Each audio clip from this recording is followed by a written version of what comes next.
بعد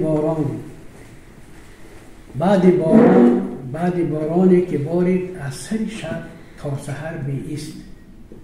پرک شد روی جنگل های بیغالود، کوه و دریاها، باغ و صحراها، مرغ سبزی.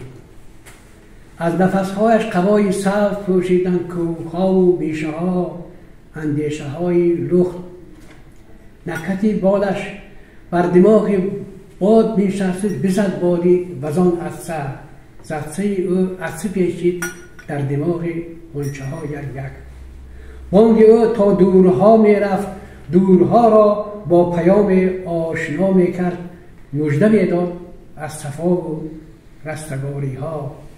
زیر پایش باز می شد عالم زیبا، عالمی که در میانی باغ‌هایش آب‌های سبز جاری بود. در همه کنج کنارش عشق بود و دوست بود و دوستداری بود. اینقدر باناز از کجا می آید این مرغ سبک پرواز؟ از کناری دوست یا کناری باغ سبزی که بهشت جاویدان خوانند.